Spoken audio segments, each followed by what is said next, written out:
Good morning, everyone. Welcome to the Essa Steering Committee meeting on March 30th.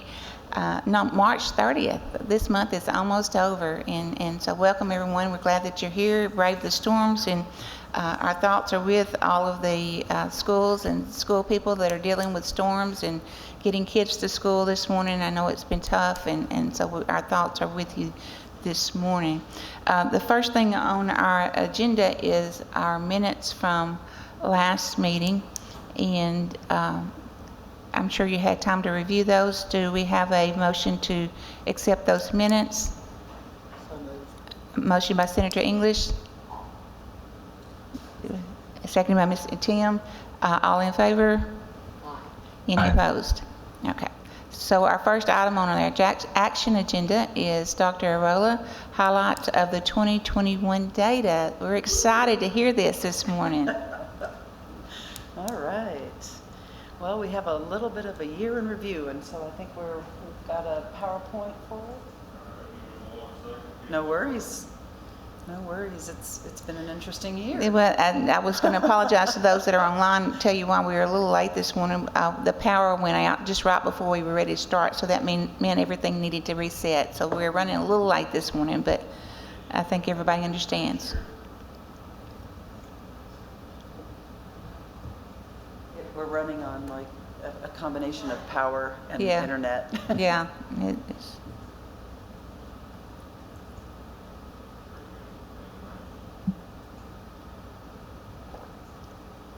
all right. So a year in review, and let's see if I can get this to. Oh, sorry.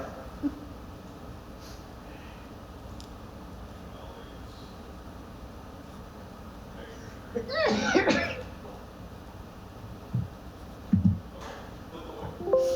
right, click away. There we go. I put the slide in here because I just wanted to remind all of us that it was a really unique school year in many ways beyond what we anticipated. And I put this curve of the new cases in Arkansas day by day, excuse me, because originally we thought we were going to have a normal year, and then we got hit in the summer with the Delta variant, which spiked our cases, which you can see there in the first spike, and then through the fall we were continually still dealing with disruptions in various communities. And so what we thought was going to be this normal back to everybody in school 100% ended up being quite a fascinating year, but we were prepared for it. And this next slide will show you that we were collecting data on whether students were receiving their instruction on site, traditional, virtual or remote, fully, or a combination thereof, which we called hybrid or blended. And the top part of this table shows you that when we started the year, this is cycle 2 data at the top, about 60%, not quite 2/3 of students were face-to-face. And then we had about a quarter of our students who were virtual or remote fully, and then that tiny 13% that were in some kind of blended. By the end of the year, 70% of our kids were back to face-to-face. We had, just that 18% who were virtual or remote learning, and then we had 12%. So we had the hybrid blended piece stayed relatively stable throughout the year. But we did have these interesting regional patterns. So some regions, we had kids who were much more, that we had more students who were face-to-face. So for example, Northeast and Northwest, very much face-to-face, and Southwest. Whereas the Central and the Southeast regions, we saw almost 50% of the kids face-to-face, but the other 50% were split between fully virtual or hybrid.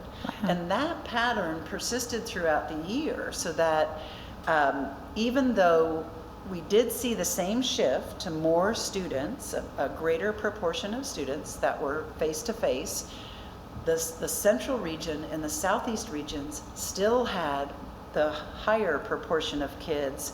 I would say about 45% were still in either virtual remote or hybrid blended. And so that was an interesting pattern that we were able to see over time. And there are some things that will link to it as we go. So I wanted to just point that out. That does play a slight role in some of the challenges that schools had in getting students in to be tested. So that was the other unique thing about 2021 when it comes to Essa, is typically we have a very small number of schools that don't test 95%. Typically the state runs at 99%, and then schools, we might have 1% of schools that don't test at 95% or greater. But in 2021, the state rate was at 97, which was actually phenomenal. Compared to the stories we hear from other states and our colleagues across the country, we are one of the states that really had an opportunity to find out where our students were at the end of the 2021 school year. And that 97% was part of us getting there. The other thing that we saw, and that's what these little tables show you on the, excuse me, on this slide, is that in a typical year, we would only have a few schools, but in the 2021 school year, we had between 9 and 11% of schools, depending on the subject, who didn't get to the 95% tested. And so the biggest impact that this had was on how you would interpret the information you were getting from your school scores or your grade level scores. Because if you were a school, excuse me, that tested at least 95%, then you would go ahead and use your information the way that you're used to using your information. You would make the same kinds of inferences.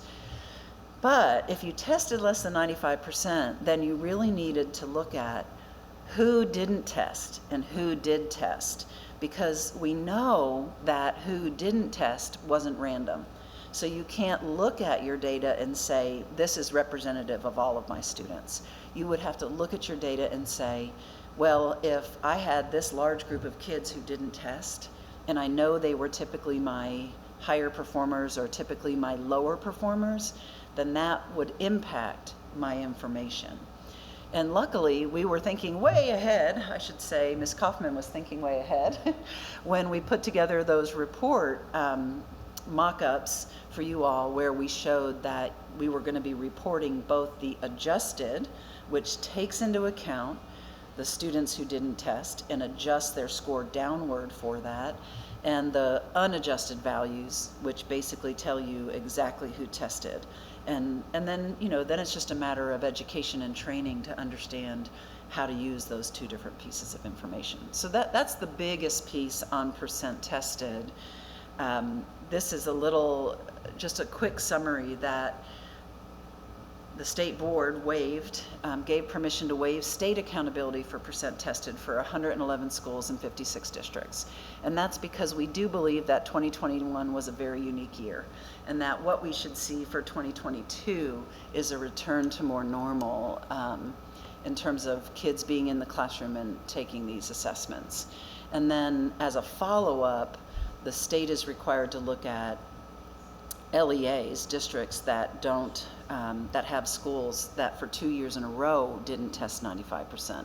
And so of those, there were 10 districts that wrote plans that they were that are specific to addressing any groups that consistently weren't meeting the 95% tested. So I think that's really good, because again, it becomes another opportunity to educate on the process and to really dive into their local cycle of inquiry. Why aren't these kids?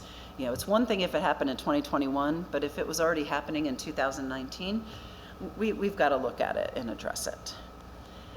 And so then that takes me to just thinking about overall Essa school index scores. And as anticipated, we know that students had some time out of the classroom, or some of the time that they would normally spend learning may not have been as effective if they weren't used to the mode of learning that they were in. And so as we anticipated, there was a decline in almost all the Essa school index scores compared to 2019. However, we had a very small percentage that's captured here in this chart that actually improved. And so they became the lessons for us to dig into. And you'll see information about these in Schools on the Move. Because if you were one of those schools that managed to improve during a very difficult year, then the Schools on the Move piece really helps you. What the Public School Accountability Office does is dig into what were you doing that worked? Why did you see growth when other people did not? And how can we share that widely so that folks can learn from you? Interestingly enough, it wasn't just in-house research that showed us about the overall general decline, but ACT Incorporated also did an external study of our Arkansas data, and it basically confirmed what we found when we looked at our data, that we did see these declines in achievement. And this particular chart shows you that those declines were different at different grade levels. The hard thing about this chart is the higher the point is, the bigger the decline, which is kind of counterintuitive. So when you're looking at that, your concerns are in those primary grades. Third grade, fourth grade's a little bit of an interesting blip, but third through sixth in general, those are the kids where we saw the greatest variation in improvement and decline. Mostly overall it's decline, but again, these are our younger children who do tend to benefit from that opportunity to be in the classroom face to face with a teacher and with their peers as they're learning. Our value-added growth scores, which are a really helpful indicator of whether or not kids are making ground based on where they've been in the past. This year, we had the widest spread of value-added growth scores, mostly at the elementary level. So some students really grew in their achievement during last year, during the 2021 school year. And then some students really lost a lot of ground.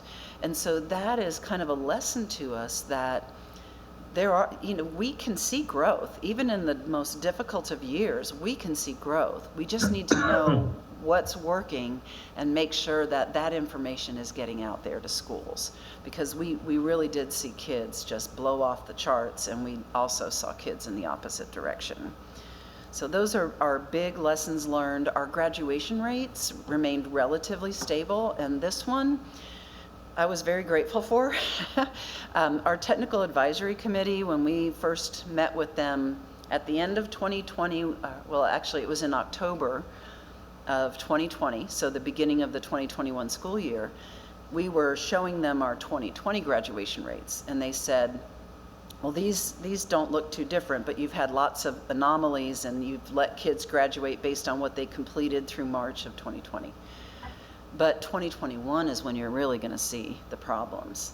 But we didn't. We have a relatively stable rate, and one of the things that my hypothesis is that the efforts that we undertook through Engage Arkansas to find kids and bring them back in and make sure they were connected, that those really paid off. And number one, the 4-year rates were really stable, but we saw an increase in the 5-year rates, meaning that somebody who didn't finish in 2020, schools made sure they got that diploma by 2021, which I just think is phenomenal. And so that was one of those that we were really grateful for.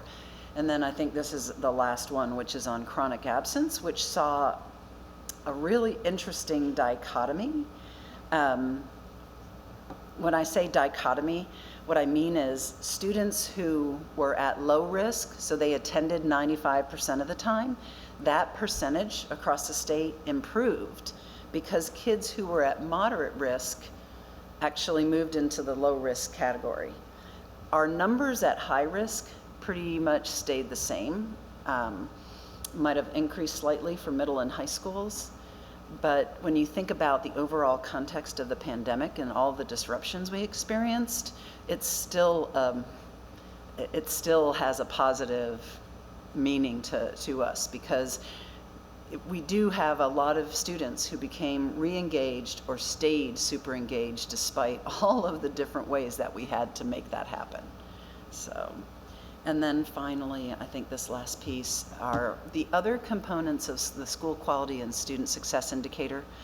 ACT scores, we were down a little bit. Our ACT participation was down a little bit, but we also saw a slight decline, which is not surprising. It's very much in line with nationally what was being seen because of the pandemic. credits earned, percentages of kids in APIB, those were all down slightly. But again, like participation, we think we'll see a rebound this year.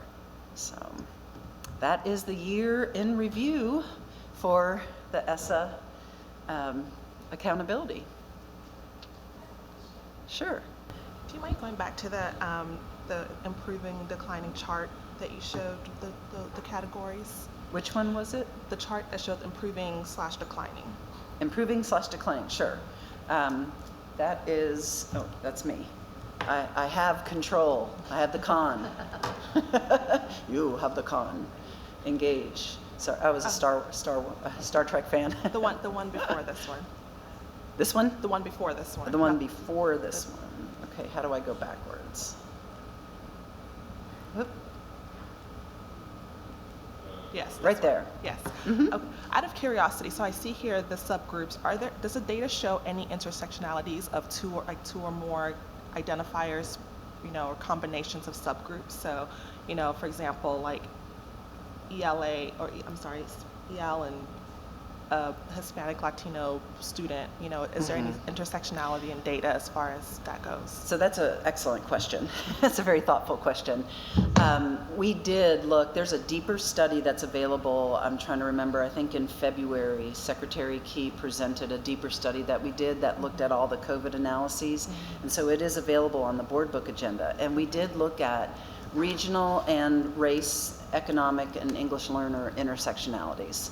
And what we found is that there are slight differences by region in terms of how students in various race ethnicity groups did, as well as economic advantage, disadvantage, English learning, and students with disabilities. So we did find that on average, our students, our Hispanic, Latino students and English learners tended to be more in person, and that for our students with disabilities, they started the year not so much engaged, but as the year went on, more of those students returned to face-to-face learning.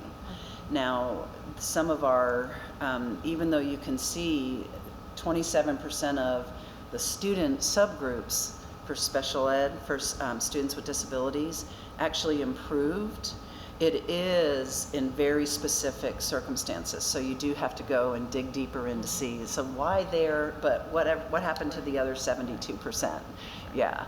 And then the other thing that we saw was regionally, we did see a higher percentage of both Hispanic, Latino, and Black African American students who were not face-to-face. So they stayed either fully virtual or moved into a hybrid where they were only face-to-face.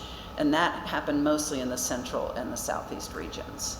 So there were definitely some very interesting patterns across the state of Arkansas. And there are some great details. I mean, there's probably too many details for the average person to be interested in, but it's available.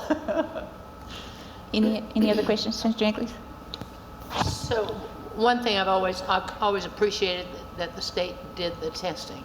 Yeah. I mean, I just hated it when I saw other states not opting to do the testing, because I just think that's so critically important, and you've gained a lot of information. So I guess one of the things I was wondering is, have you been able to determine ups and downs of folks who were totally virtual or were, I mean, these groups, have you been able to see whether they declined or progressed depending on what they were doing? And yes, I mean, so ACT helped us out, and they looked specifically, they had the bandwidth to look specifically at mode of instruction and how students did on the ACT Aspire. So it doesn't cover our kids who take the alternate assessment. Mm-hmm. And what they found, and the caveat I always put to this is, we have to remember that in 2021, we did remote and virtual and blended without all the preparation. Mm-hmm. You know, working with schools of innovation, we could spend 2 to 3 years preparing a school to move into a really strong virtual blended or hybrid model. But in this case, most of our schools went straight into it, and Yeah. many teachers didn't have the preparation. But so what we see from those results is that face-to-face, the declines were the least in general. Now, that's not to say that there weren't some virtual programs that actually saw, it went face-to-face, hybrid, and then virtual, fully virtual. And the caveat, because I know my friends at Arkansas Connections and Arkansas Virtual will be like, now wait a minute, you know? Those programs that were used to doing virtual already had all the pieces in place. They had all the student supports, they had the parent supports, but when it comes to schools that were having to turn and do that on the fly, some did it really well and some struggled, and that shows up in the data. So not big differences, but enough that it stands out. So for 2021. So I would just add that we are very blessed in Arkansas that we went back to school, that we had a full school year, we had a full accountability system. I was just recently in a national conference and listening to other school districts, other states talk about what they were unable to do, how they don't have data to make good decisions. And I think we have really put ourselves in a fabulous position in that we are making data-driven decisions, both when we're making requests to US Ed, and our school districts are making those decisions when they're using their ESSER funds. We found out that we are #1 in the nation in our school districts spending and being reimbursed their ESSER funds. And that's good. That means they know what they need because we have data to guide them. And that's what we heard from other school districts at that meeting, is they're going on their local data, but they don't have any state data to confirm how they need to be expending their funds. So we're in a Good place. we're in a very good place. Yes. Good. Does anyone online have a question? Okay, I'm not hearing any. So good job, and thank you for all your work and the great data that we can use. And I think you may be next also, because your name's in the list for the Perkins highlights. Okay. I'll just sit here. Okay. All right, Ross, you come on up and we will get some highlights of the 2021 data through Perkins. So when I can't answer your really hard questions, I'll just go Denise. Yes, that's a smart man. Because Yeah. Denise and her team are, I don't know what we would do without them, and I know Deb feels the same way. Yes. Because obviously they do great work for us. And so to kind of just mirror the conversation we just had is, so we, on the career technical education side with Perkins 5, have what we call the CAR report, so our Consolidated Annual Report. We have to submit annually to OCTAE, so the Office of Career Technical and Adult Education at the U.S. Department of Education. And so we submit that at the end of January each year, and it goes along with our Perkins 5 and our state plan. And so from that, we have our performance measurements that we have. And so we have a slideshow that we will go through, and we're going to kind of hit the high points, and then of course we'll take any questions. And so this is a pretty high-level view with that. I don't know which way to go. Does this work? It does work. There it goes. Okay. There it went. So these are our performance measures for Perkins 5 that we have to collect data on. And so you look at, we have 1S1 and 1S2, which is looking at graduation rates. So there's the 4-year and 5-year, and then again, this is aligned just with Essa, just as everything else that goes along with that. And then we have 2S1, 2, and 3, and those are looking at academic performance measures in reading, language arts, math, and science. And so again, going back to Essa and our Aspire assessments that we are doing. 3S1 is post-secondary placement, which is a unique one. As I talked to other state directors across the country, this is one of those that it's hard for a lot of states to collect good post-secondary placement data. I would say we're fortunate in our state. We're making some good progress on this, and when we look at the numbers here in a second, our numbers are showing positive for us, and there's continued work that I know Denise and her team, along with our data information systems for the state, are going to hopefully make this an even better reporting piece. And then we have 4S1, which is non-traditional program enrollment, and that's looking at students in non-traditional pathways. So obviously, a lot of times looking at gender is the most common piece that you'll see there for the non-traditional. And then our last one is our state-selected performance indicator. So when we transitioned to Perkins 5, our state had to select a indicator for us as a state. And we have 3 choices, and so we chose the industry-recognized credential. And we often refer to it as certifications, and so we'll go through these of kind of where our success was based off of the graduating class of 2021 is what this data is going to be looking at. When the data we collect is looking specifically at concentrators, so a concentrator has taken 2 or more courses in a program of study, and so then they're identified as a concentrator. And so we're looking at the graduates of the class of 2021 that were concentrators. We did have some revisions, and I do believe actually at our last Essa steering committee, this is what I presented to you on, is that Denise's team with us kind of went through, and Octave knew that school had been very unique for the past year, and so they allowed states to adjust their performance measures if they wanted to. And so we had a few revisions in our ELA math and science, because we saw that we were probably going to need that based off the Aspire assessment.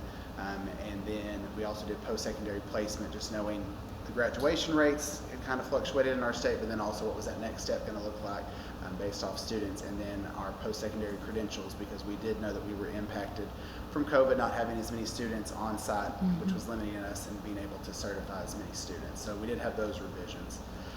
But we'll start here with our graduation rate, which this is one I really like to brag on, and I really like to continue to talk about when I have chances to share it, just because within CTE that we are doing a phenomenal job of really having a great graduation rate out of our concentrators, and actually being a little bit higher than even our state average there.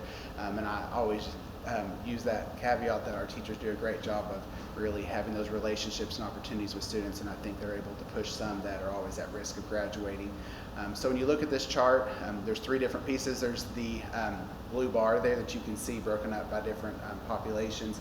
That is where we're hitting our what our actual mark was for our concentrators out of the class of 2021. Then we have what our target was, which is that middle line, and then what our 90% of our target, which is what Octave requires us to do. So you can see on graduation rates, we were well above in all areas. And so that's a great piece for us, and knowing, as what Denise and Deb were just saying a few minutes ago, coming off of a COVID year and still really living a COVID year last year, we're very proud with those percentages and where we're at, and know that we are exceeding our targets and continuing the great work. Then we have our next one, which is just the adjusted cohort graduation rate. You can see there that all special populations but one exceeded the target. Students in foster care are very close to meeting the target, but still met the 90%, but we're a little below that. But otherwise, in all of our other areas, we are hitting our piece. And then we have our 5-year adjusted, and so again, you can see there that we are meeting all of those and exceeding them well beyond the actual placement. And then foster care again was very close to meeting that target. And what's unique, and Denise actually, it was 2 weeks ago, I think you presented to our CTE coordinators from across the state. We fall into, as we've collected this data and what Octave requires of us, that we even have some subpopulations that it's allowed us to spend a little bit more time really looking at them, that probably subpopulations that we haven't spent a lot of time looking at in the past. And then also just identifying those within our state data systems, really looking at how many of those students we are serving and how that, as we move forward, piece there. So then we move into our academic performance measure pieces. And so the state exceeds the target for reading, language, arts. And so within our CTE marks, and as I mentioned earlier, this was one of the areas where we adjusted our target, just because we knew that coming in off a COVID year and assessing that it was going to probably not be the prettiest picture, and so we were able to adjust that, but be able to hit our targets and then also exceed that 90% target as well. We know there's work that still needs to be done there, but we are happy that at least we're hitting our marks where we need to in regards to that. And so this is with our special populations. And so you can look at, for most of them, they're hitting above the target. We have obviously students with disabilities right below the target, but still meeting at the 90% threshold, which is what Octave is expecting us to achieve. And so we know there's that continued work there. Another piece with Perkins 5 is a big focus on special populations, and so we have done some intended work this year and then some continued work as we roll into the next year with each of our subrecipients, so each of our schools or consortia have to submit a comprehensive local needs assessment to us, and a specific area really is focused on special populations. And so what are we doing to serve our special populations? Since we've transitioned to Perkins 5, we haven't had any academic performance measured data to look at because we obviously ran into COVID. So this is their first set of data. They've had to really dig in deep at their special pops, specifically looking at that students with disabilities, and see areas that we need to continue to grow with, but using data to actually help us make informed decisions that was mentioned earlier. So I too am very thankful that we were able to do state assessments last year because the kind of ongoing joke is we transitioned to Perkins 5, COVID happened, and we haven't really had any data to look at other than graduation rates and a little bit of certifications. And so us to be able to use this as well in the work we're doing each day to support the whole child piece is really important. So we move into mathematics. Again, we exceeded our targets for mathematics, and all demographics exceeded the target as well. And so you can see there that we're well above our target and our 90% target through all areas. And actually within that one, all of our special populations exceeded the target for mathematics as well. And so doesn't necessarily mean that we love where those numbers are at, but we are at least proud that we're exceeding our target and continue moving that bar up. So as we move into science, kind of the same story as with mathematics. We exceeded the target for all science, and all demographics exceeded the target as well. And you can see again with our special populations, same story. Obviously students with disabilities were right at that mark, but we still exceeded all of our targets. So that is a good sign for us. We feel like that's a promising piece. We know that we have continued work to move those up since we did adjust those targets moving forward. Then post-secondary placement. So as I mentioned earlier, this is a piece that a lot of states are really struggling with. They do not have good collection methods to determine post-secondary placement. And that post-secondary placement also kind of becomes a loose term to state definitions on what all can be included in post-secondary placement. And so this is one that it'll be continual work with us, but I know, at least I feel like for our state, we are in a good place because we do have better reporting systems than some do in regards to that post-secondary next step, whether it be actually at an institution, military, and then different apprenticeship models that do exist. And so, as you can see, most of our demographics exceeded our 90% target as well. Obviously, we have some subgroups or some subpopulations there that are very low.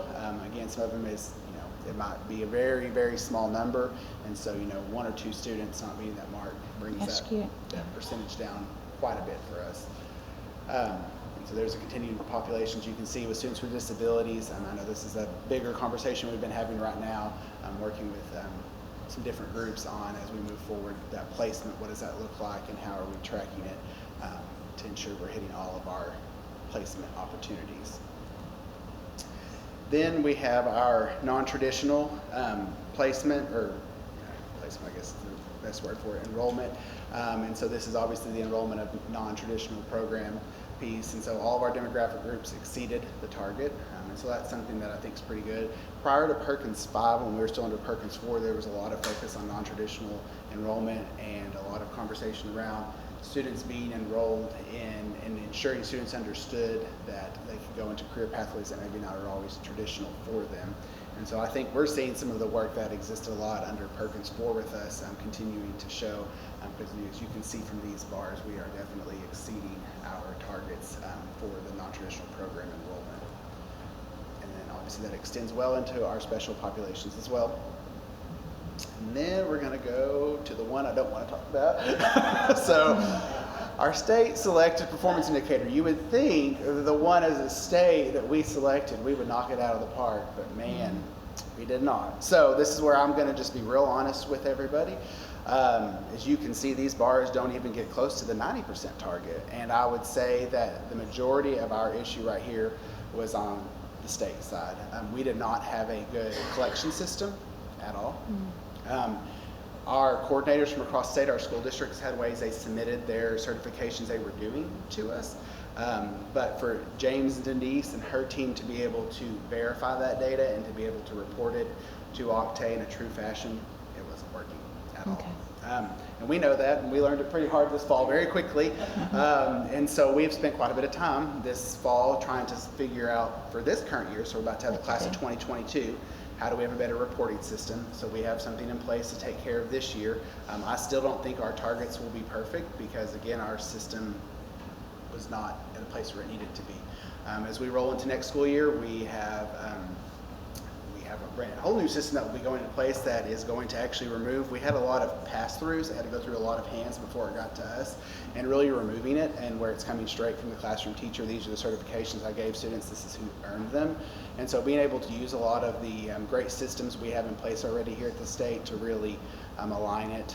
So we will get there, but we definitely are not at all hitting our mark. And so when we reported in our CAR report, we had to write an improvement plan, and our improvement plan was mostly focused on re-educating our teachers and our coordinators across the state on what this indicator actually means, because that was also part of the problem. And I can be the first to admit, prior to May, I was a coordinator for a school district, and I didn't even fully understand our definition until I had to deal with it this fall, and then I was like, man, I didn't even I was not doing my due diligence as a coordinator. So there was definitely. But Ross, this is the value. That's the Sorry. value.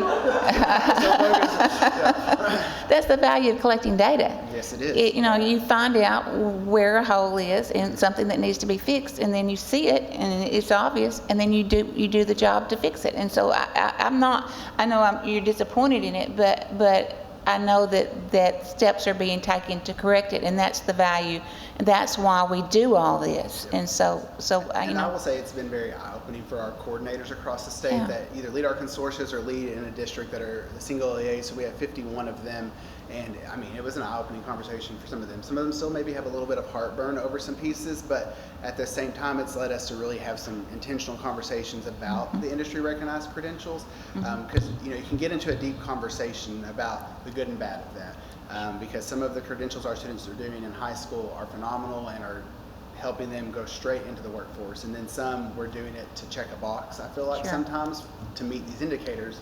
And so it's been allowing us really to revisit our list that we have. I'm working with the Office of Skill Development as well, and Cody Waits and his team and his career development board, ensuring that they align in business and industry recognize those credentials is a really important piece to us as well, because I would rather our numbers not be hitting the mark exactly where they're at, but industry actually see the value in them, rather than us hitting the mark and them not having any value. And so this is a big piece we're working through. So I will go to the next slide, which those bars don't look any better either. It's across the board. There was no shining beacon of any of our sub-recipients that were hitting it or any of our sub-pops. It was just across the board, and again, it ultimately comes back to, to my team, and we have definitely have a plan in place for this year and then for the coming year to correct this, but it will probably take us a good year or two to get it to a good reporting numbers where we'll be happy with where they're at. And so that's the rough part of our data, but for the most part, we are trucking along, and we feel like we are doing a decent job in ensuring our students are having that well-rounded education. So with that, I'll take questions. So we have to agree on that data, but I'm so glad, we don't really care that you didn't get to these things, because what is we're trying to figure out how we align education with the needs out there in the world for all of our students. So if you hadn't done this, we'd just go along pretending that we had these industry certification things that were absolutely meaningless. So we have something we're all trying to work towards for down the road. So this is critically important, I think, and an opportunity for us to see how do we change it. I don't find it bad at all. But it would have been much simpler to choose something else that you knew you were going to be able to do well. I like this. I do too. Personally, you know I do. Oh, I know you do. And, and I think the piece is that, I never want to say I will say, sometimes when you have that data that makes you cringe, but it makes you really reevaluate what you're doing. And I will say it has definitely sparked some conversation with our coordinators across the state that are the ones really helping schools implement this. to really have those conversations. And then I'll say at the same time, now that we have this, like I said, we really just got to go over it a few weeks ago with our coordinators. So I am in Northwest Arkansas next week to their superintendents, their co-op. And this is my new conversation. It's about our data, but then really having a conversation about this, because when we transitioned to Perkins 5, again, it was the perfect storm. As soon as we got that Perkins 5 plan approved, then COVID pretty much hit us that next school year. And so we know schools and school leaders have just been bombarded with other things. And so now that we're returning to that more and more normal, it's really bringing this conversation point forward and really talking about, and we have this data too. And so how are we using this to make informed decisions that affect our students? And then, as we all know, I mean, any conversations that happen now on the federal level is so much about workforce development, and then we don't have the skilled workforce, we don't have the workers. What are we doing? Who's helping? And so I always tell my team that, hey, this is our chance. There's a lot of conversation around us, and so this is our time to shine. But at the same time, we've got to make sure that we're aligning well with business and industry. But at the same time, we need our schools to be having those same conversations. So I think this data really helps us carry that torch as we move forward. Yeah. Any other questions from? And I think some of the things we have working at the state level with the with Robert Magoo, Yep. some of that data, I mean, it's just critically important. I love the guys kind of like, how did he get unleashed to go and do all this? But it really is exciting to be able to think about how do we share this data and how do we set out a new goal for ourselves. So I'm Well, and I would say pleased. our post-secondary placement piece, when I talk to other states, they're like, man, we have a thread of state directors, and that's where they're all struggling. And I was like, well, we're not struggling as much. And then I'm thinking, and we're going to have even bigger jumps with some of the work that's about to happen with Robert and his team, that I think will make it even better for us to have even more appropriate and accurate post-secondary placement. And we're already apparently, leaps and bounds ahead, some of them in regards to that specific indicator that was. So then you even move into the work-based learning and all these other things, and how do you decide, what's the data for that and collecting it? Because there's a lot of little pieces out here. I'm pleased with what you're doing. Melissa, did you have a question? Yeah, I was just curious, just going back to the special populations, and when specifically we're talking about reading science and post-secondary, and you mentioned that y'all were kind of having conversations about how to improve those scores. I was just curious what those conversations kind of sound like. So each school or each subrecipient, which is districts and then consortia, have to submit a comprehensive local needs assessment each year, and they have 6 big indicators. They have to indicate that they have had, that they've reviewed data, and they've also had stakeholder engagement, and one of those 6 is all about equity and access, but then it's specific to special populations. And so that has been an indicator in our CLNAs that our schools have been submitting that we feel like have been a little lacking. We haven't had a lot of conversation in, so we partnered this year with NAPE, which is an outside alliance group that Octave really recommends for equity and access. So we've been working with them, and then 2 of our own staff members actually have been a part of what is called an opportunity gap analysis, and using your state data to really dig down into where do the gaps exist in your data. And they just completed that training and have done some trainings with our stakeholders, specifically our coordinators across the state, to start with the data they just received, to start working through it to identify those gaps. And so we'll be running some of those trainings through the summer and fall, which will really help us now that we actually can look at that and see where those gaps exist and help them move forward in adapting whatever those pieces may be, whether we're looking at those academic performance measures to align better with, because those are the same academic performance measures that the district's using for obviously their Essa score report card. It's the same. It's those Aspire results, just focused on our concentrators only. And so that's a big piece. And then of course we also look at that this was the class of 2021, and so those would be the students who were juniors in the spring of 2020, and then their senior year lived a very interesting senior year. And so we know that obviously there's some gaps and pieces that exist among there. Yeah, I just wanted to add too that I don't know if you notice when you're looking at the special populations and you're looking at race ethnicity, some of our groups under CTE are actually outperforming what their performance would look like under Essa. And so I think the other conversation that's been really interesting to have with the CTE coordinators is just to talk about how well aligned Essa and the Perkins 5 goals are. And that alignment is super important, because this way you're not thinking only about accountability in one area. The other really cool thing that's part of the whole theory of action behind those academic pieces is there's a lot of engagement that seems to be happening through CTE. And so one of the things we really stressed in the Perkins 5 that we don't necessarily have under Essa is that, well, we do have it, we just don't have it through 12th grade, is that you can improve, kids can improve every year. So the more you're focusing on where is this student now and how can I get them to a higher place, you're incentivized to do that in our Perkins 5 plan, which is very different from many other states. And I've been in a lot of interesting Essa conversations where people are not crossing the lines with CTE to their disadvantage, because if you look at science, if you look at math, and if you look at reading language arts, our concentrators, that group of students, are outperforming other students because of that engagement piece. And think about the relevance that they get, Yeah. And then that incentive. We're following them all the way through grade 12 in that academic piece, and we're looking for continued improvement in their readiness scores, and that is being communicated. The other thing that just struck me was in post-secondary placement, our Native Hawaiian Pacific Islander group was the lowest group in there, but if you look at certifications, they're among the highest, which to me says there's a data issue, because with post-secondary placement, working with Robert Magoo, we're giving him data, and then he's pulling that data using social security numbers. Well, in K-12, our state IDs are much cleaner than our social security numbers. And sometimes students start school with a 9-digit number that isn't their actual social until they get their social.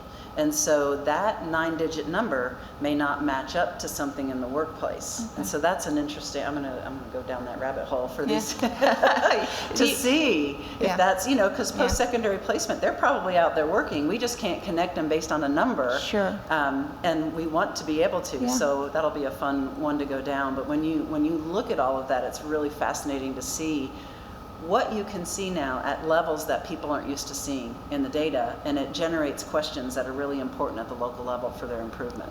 So do you think there's a possibility that, as you're talking about the concentrators doing better and better, and the fact that it isn't possibly mentioned as far as Essa, do you think there's a reality that we're beginning to think less of VOTAC, as we call it, and CTE or whatever, that it's just for those other people, and that we're realizing that this is really, it's a critical part of everybody. It doesn't matter whether they're enrolled in a CTE class or not, but it is for everybody. And I think there's this mindset that's beginning to change. Yes. Because you do have the facts, you do have the data that show that kids that are doing well in science, it's because it's relevant to them. They can see where they might want to go. Well, and I can look at it from the state side. In the past few years, we've been able to identify some of our CTE courses for weighted credit, because that became a competition where students were losing CTE courses because, well, they wanted to be an honors graduate. And so we picked that piece up, and now we have some math and some ELA courses that cross both of those worlds. And so I think it's more and more of that conversation that, we look at that college and career ready definition, and then we ultimately look at, we want students to be college and career ready, and I'll ultimately look at, well, that is true. And then we look at college is ultimately what's the end goal of it, when we're leading them to a career. And so we can still give students plenty of career skills in high school that they might still go on to a 4-year degree or some other post-secondary, but those skills we can still embed in them early on. And I think that conversation changes more and more each day, just because I think there's more and more conversations happening too with business and industry, and there's that need, and we talked about work-based learning a few minutes ago, but that conversation continues to grow and get bigger and bigger, and so providing those opportunities for students to engage even earlier with employers in the local business industry, I think is changing the narrative a lot. It's not just for somebody else's child. It's for all of our children. Well, and when the plan was being written, there was a lot of conversation around, concentrator, how do we define a concentrator? And the 2-year versus the 3-year completer was super important to be able to capture kids who would traditionally think of CTE as, I'm an AP kid, I'm going to take these AP courses, I can't. And by intentionally looking at 2 years within a program of study as a concentrator, you're you're opening the door to kids who would before not be able to make that definition, but at the same time might have a true interest in a particular field, but also happen to just really want to be able to do that and do, Right. there's family pressures to go one way or the other. It just really changes the way that we think about educational opportunity. It's not siloed into careers, siloed into college, and it's very different. The conversations I hear from Essa folks, I know Ms. Huffman goes to different conferences, and anytime I bring up CTE, they kind of look at me and I'm like, well, we're doing data with CTE and you guys are missing out. Because when you put them together, it really makes for an excellent opportunity for kids, which is ultimately Isn't that what this is about? Right. Yeah. Right. Ross, one thing that jumped out at me, and I just want to make sure it's on y'all's radar, because it's kind of dear to my heart, was the foster care data. They didn't meet the graduation rate for 4 and 5 years, and they also did not meet the target for post-secondary placement. And if you think about kids that are in foster care when they hit 18, and they don't have the parental support system, or they don't have a grandfather, grandmother, they don't have anybody to turn to. And to me, that's really concerning, that they're not graduating and then they don't have the post-secondary placement. Has that jumped up on y'all's radar, and that y'all something you're thinking about? And and that's been a piece that the data's been relatively so new to us too. We haven't had those deep dive conversations, but it's been one of the marks that I've kind of pulled to the side and go, having more conversations with Denise and her team, and really looking at what's that set number, because like I mentioned earlier, and I know Denise and them tried to make it very clear, is if it's a small group, 10 or less, that can affect one way or the other. So I'm wanting to look at our total number of foster care that's currently in this concentrator group, and kind of track it. I'm looking at even previous years, because it definitely is a piece that we're looking at. And I just encourage you, to try to even move from thinking of it as a number. Just think of it as kids. These are kids that we're losing somewhere, and they need help. Even if you think of all the other subgroups, this is the one that stands out to me that may need the most help, and so we don't want to lose them. So You bring up a really good point. When we were reviewing some of this data about 2 weeks ago with our coordinators, we had a few of them go, well, how can I have a concentrator in a cluster area that we don't even offer in our district?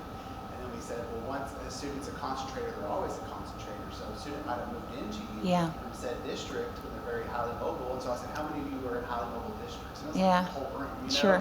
And especially in this era of COVID. And I said, so those students that are moving, and they've taken 1 or 2 courses at said district and came to you, there's still that concentration. They're going to count in your data. Right. And that was focused more on the data side, but it became the conversation of, so when a student comes to your district and they're enrolling and they're meeting that counselor, that registrar, whoever it is they're working with, how much information is then being transferred over that, hey, they've started this program, so they've been doing this, how do we have that wraparound service to ensure that we help them finish that out or get them those credentials that may be aligned with it, being a really important conversation. And I think it was eye-opening to some because they never really thought about that. And we know that the mobility piece is, a lot of our schools have had it for a long time. It's nothing new, but then I think with COVID, it's become a little bit more transparent. And so that was another big eye-opening piece for us that is going to help us move forward as we dig deeper into this data. okay, thank you so much. The data is doing what it's supposed to do. It's bringing about change and bringing about improvement. It's causing us to do exactly what we ask schools to do with their own data, is look at it and how can we get better. And so that's what we're doing. So thank you so much. And you don't keep doing the same thing you've been doing forever. That's it. Okay, and so we're going to move on now to the advisory committee reports. Our first one is assessment.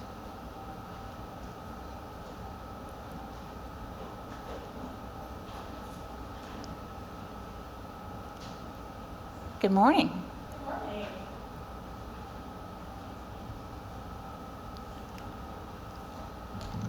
Good to be with you. I'm Sherry Baird. I'm the program manager of assessment.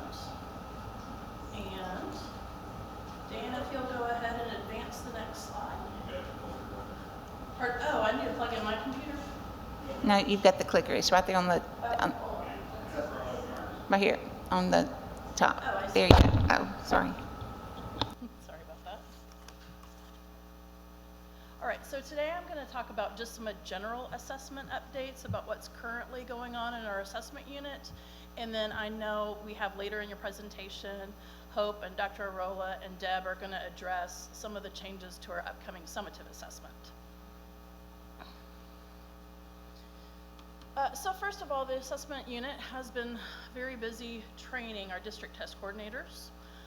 So in January of 19th and 20th, we conducted required district test coordinator training.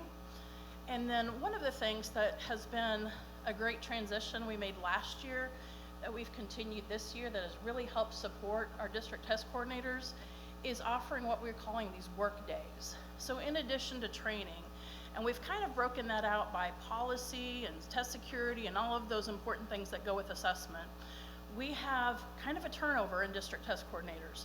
So a lot of them are in very different paths about how comfortable they are in their portal. And so we have, in order to support districts better, we have broken that out by, assigning users or how to assign personal need profiles for students that need accommodations in the portal. And so it's a lot more casual. They're welcome, it's optional. So some of them don't need that support. Some of them, their time is better spent doing something else because they are very proficient in the portals.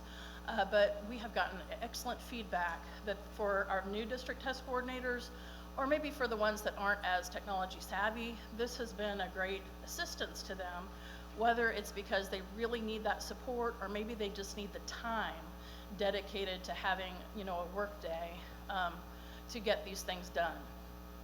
And so that was just one thing I wanted to highlight that we've been able to do to help support our districts. So in the vein of training, just to continue with that, we have a couple of more webinars. We call them Get Ready, Set, and then Go. This is right before testing opens. And one of the responsibilities of a district test coordinator is that once the window closes, they have to assign reasons not tested because we have to account for every student that hasn't tested. And so we're going to be talking to them about some other things, but because we already had these set up, this was a great opportunity for us to partner with the Office of Public School Accountability, because one of the things we want to ensure that does not happen is that when they have reasons not tested, for example, you might have a student that is medically fragile, and there is an opportunity when school starts back in early August that they will have what's called the assessment corrections engine that will open, where they can submit documentation where that student may not necessarily count against them. And so this is an opportunity for us to partner with the Office of Public School Accountability for them to stress the importance to district test coordinators to keep documentation and to make sure that you don't forget about this very important opportunity to maybe submit documentation that may help you, your district, achieve that 95%. So that's another support that we're providing to schools later this spring. We also collect ACT Aspire schedules, and this is something we have done every year. We have typically had this due the Friday before spring break, so those were due back to our office March 18th. So we have, so one of the things, I'll just kind of back up, we have moved the ACT Aspire window back 2 weeks in our school year. If there was a test calendar link on one of those first slides. And so, but we have kept this deadline the same. And the reason for that is our office is doing a great job of reviewing those schedules and making sure that they are testing early in the window. And that is our mantra: test early in the window, test early in the window, test early in the window. And when they submit a schedule this year to our office where they're not testing early in the window, we are actually picking up the phone or sending them an email and having a conversation with each of those districts or each of those schools to explain the potential pitfalls that might happen if they don't follow this best practice advice. So, as we saw today, storms are a real thing, so they could be potentially impacted by COVID. They also could be impacted by storms. We have experienced technology issues where maybe a farmer in the field cuts a line, and so that the whole area or region of our state has a internet shortage. It could be floods, it could be a water pipe breaking where they're not able to have school like they typically have. And so we want them to be very proactive in testing early in that Aspire window so that they can plan for those things and so that they don't potentially danger themselves in not testing their student population.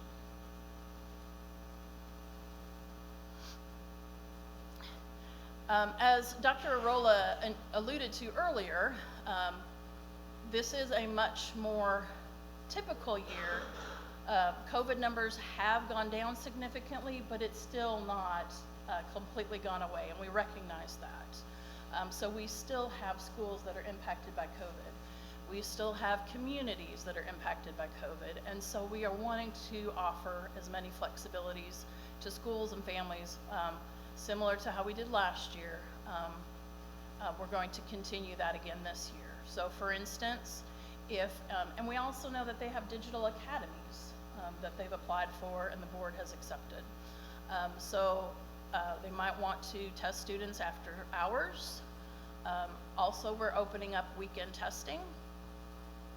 They might need to test at an alternate location, whether it's still for spacing reasons, or on-site and remote students, because we do have those digital academies, and we still do have parents that are apprehensive about bringing their students to school if they are getting their instruction in a digital format, that they can test those students as separate cohorts.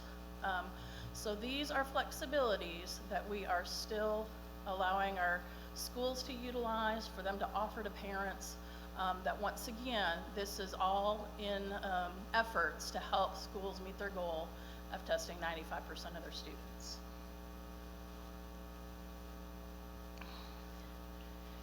And let's take just a few moments. Of course, the Aspire window hasn't opened, but here are a few numbers that we do have of some of our open windows. So back on March 1st, we had the first administration of our ACT assessment for grade 11.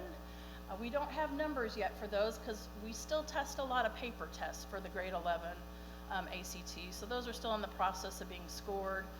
So we don't have a lot of numbers to share on that. We're hoping to get some more numbers. I'll have those for you next time. But one of the things that we have done for this year is that we recognize we have homeschool students in our state that did not have the same opportunity as our state public schools and our charter schools. So we have sent any, so when the public schools, or I'm sorry, when the homeschool students have indicated to the homeschool office that they are intending to homeschool their child, they had this year a way to indicate that they had a junior that would be interested in taking the ACT assessment.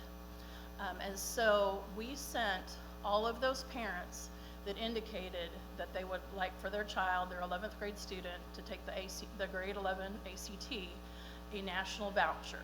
So they had, any of the Saturday dates were available for these students.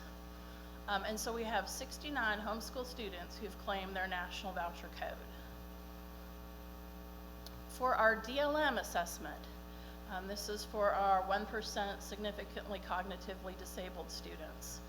That window is open, and of course this is an embedded test where they test throughout the year, both in the fall and in the spring. In the spring so far, we have 372 students who've met the ELA blueprint requirements, 317 students who've already met the math blueprint requirements, and 126 students who've already met the science blueprint requirements. And of course, they still have a significant amount of time to test. That window does not close until May 20th. So ALPA 21, that test window is also currently open. we have 144,795 domain assessments that have been completed. So remember that each student takes 4 domains, so that's not a student count. That's, you know, if you were to divide that roughly by 4, that might give you kind of a estimated student number, depending on where each student is in their assessment journey for ALPA 21. But that's how many domains have been completed. And that window is closing here, I think, next week. And then our newest assessment, which is our Workkeys Assessment. So these are some early numbers. So this is the first year that we have administered the Workkeys Assessment, and we have already seen 10,035 Workkeys assessments that have been completed. 835 students have earned a bronze National Career Readiness Certificate. So this is a certificate that if they get a 3 or higher in all 3 of the assessments that make up the Workkeys suite, they can earn a bronze. If they score at a high enough to on all 3 assessments, they can earn a silver designation, and we have 902 students who have earned that. We have 506 students who've earned a gold National Career Readiness Certificate, and we have 317 students who've earned a platinum National Career Readiness Certificate. And I would like to invite Trinity Jones up for just a moment. Just because this is our new assessment, Trinity is our program manager for Workkeys. And so she's our newest team member to assessment. She's come to us in August, so she's not new anymore. But she has been responsible for training, as well as we've partnered with CTE, so Mary Beck, who is part of Ross White's team, and Trinity, very instrumental in making sure our districts were trained in the curriculum that was part of the contract, as well as the Workkeys Assessment. And so she has broken down some numbers for you. Yes, I didn't bring it with me. If I can, I'll Yeah. grab it. Do you want to go? So we're going to pass out a piece of paper, and then we have also dropped, I know some of you are on Zoom, so we have also dropped that into the chat. But this might be something you want to take a little closer look at, where in the state that we see a lot more of the certificates and where we might still have some work to do. Because you will see, I'll let her pass that out, and then I'll talk about a little bit more what this means.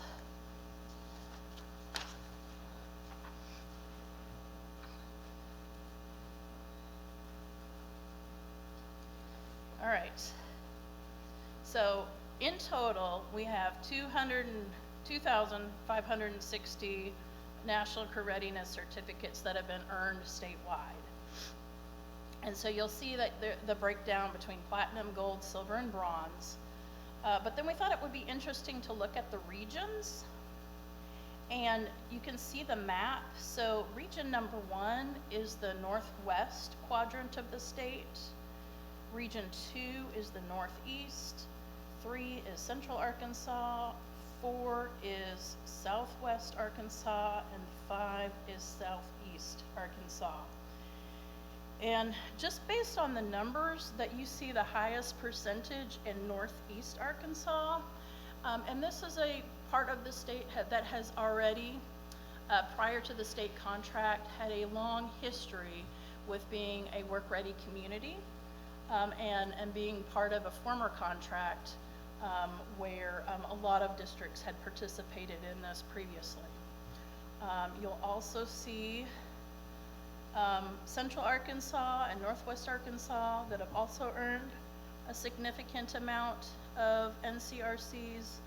And then we might have some more work to do in our Region 4 and Region 5 parts of the state, where we may not have as many districts yet that are either a work-ready community or where they've achieved a certificate. I think it's interesting to note that based on some of the research we've done, that 85% of the schools that have earned certificates have been utilizing that curriculum. So that's part of the state contract, and that's a great correlation that curriculum piece has been helpful in helping students achieve a certificate.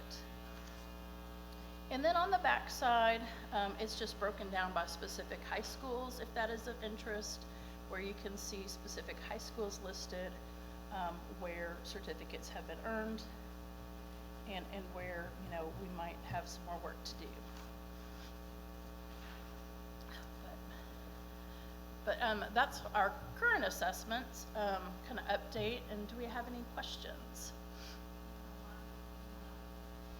Anyone online have a question? What about here? Senator Incas? Yeah, I'm particularly excited about this since I put that legislation through. This is really important. It's in my mind, it may not be true, but in my mind, what this does is it says at the end of the day when a student has completed this, that they have the foundational skills to go off into the workplace or into college or wherever the case may be. And I know some communities around the state have been, I just noticed that Jefferson County has become, so I don't know if that means their schools are part of that as well. They're probably working on it, but it's a critically important thing for a community to be able to have that, and for students to be able to, it may not be the greatest resume thing, but in a lot of cases what it does is it says to an employer, this person does have these foundational skills and they have been willing to go through this process to get this certificate. And you can always do better. Absolutely. You can always do better. Yeah. So I'm particularly thrilled, and it almost gives it the same equal weight as taking an ACT. And so it's not that it's an either or, you can do both. Right. All right. Thank you very much. All right, thank you. Let's see, accountability, I believe, is next. Good morning. Morning, how are you all? Good. I'm Tiffany Grayer, Coordinator of School Performance and Monitoring. I work under Dlm Assessment. I'll be presenting for accountability. All right. So the first thing we're going to talk about is our accountability timeline. Our accountability reports are released beginning in October of every year with our Essa School Index and Accountability at a Glance reports, which includes our school ratings, which will be back again this year. They were waived at 2020 and 2021 from Act 89. Once data has been certified, the school performance team will work with Dr. Rolla's team in order to notify schools who are either going to be identified or who will be exiting state or federal accountability status, and that will happen late October into November. And then these letters will go out to district superintendents. According to the law, the Office of PSA will provide a preliminary report to schools by January 1st. This year we were able to have that a little early. And then our final report of the school report card is due to the public by April 15th. So that's our timeline for our accountability reports. Sherry talked a little bit about our failure to test at 95%. So we are working with the assessment team this year to make sure that we are proactive in our planning with our school districts. Testing at 95% is not only essential to getting an accurate picture of our school's data, but it also has implications in both state and federal accountability. For 2021, DESE requested a one-time standards for accreditation waiver for our LEAs that did not test at 95%, which is our state accountability piece. This waiver had no impact on federal accountability as our Essa School Index scores were adjusted for these LEAs. A small subgroup of our LEAs were identified for the participation plan requirements since they had failed to meet the 95% requirement for consecutive years. Since 111 schools and 56 districts did not test at 95% in 2021, we're going to urge those schools to be very proactive in their planning going into the next year's testing window. Ensuring proper enrollment is the first way that schools can improve their data quality for the assessment correction engine. It's crucial to maintain accurate enrollment data, because if a student is enrolled at any point during the testing window, then they're expected to take the statewide summative assessment. Testing enrollment is determined by 2 data pools. The first data pool on April 18th captures enrollment for testing at the opening of the testing window. Any enrollment updates need to be made by April 15th to be in the first data pool. The second data pool on May 16th captures the enrollment of new students who have transferred during the testing window. Any enrollments must be made by May 13th for updates to the second data pool. And that's because there's a little lag between eSchool and Triand. So which students are expected to test? Schools can use our assessment correction engine to exclude some eligible students. I think Sherry mentioned, if a student is hospitalized during the entire testing window, they can submit documentation from their doctor on official letterhead to exclude that student from the enrollment and the participation denominator. Many of our exemptions are going to require, like I said, for the student to be absent during the entire testing window. And the exemptions are going to require written documentation. I've also, a little picture of our required documentation user guide. There is a link to that guide, so if you guys want more information on what we require schools to provide for us, you can see that information in that guide there. But these are some of the exemptions: residential treatment centers, deceased, incarcerated, and that does have to be an adult jail, so JDC and youth challenge, or JDC and DYS would not be excluded from testing. And we've already talked about medical emergencies. So to ensure that our team is more effectively supporting our schools, we looked at last year's submissions and we analyzed why our team denied our reasons not tested submissions. And we looked at what are the top reasons for denials, so that we can again help provide better support to our schools when we are doing these collaborative pieces with the assessment team, or when we're going out and doing PD this summer at our summit. And so as you can see, many of our denials were because the students withdrew in the middle of the testing window, and inadequate documentation, dropouts, and things of that nature. So we are working to support schools more effectively by collaborating with their team. If they withdraw during testing, they would have to be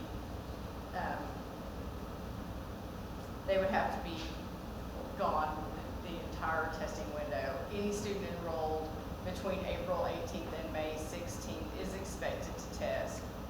We're going to recommend that schools test early in the testing window to ensure enough time to test all students. If schools have a student who withdraws before the first data pool, then they can be removed by reason not tested code 6, but that's only for students that withdraw before the first data pool.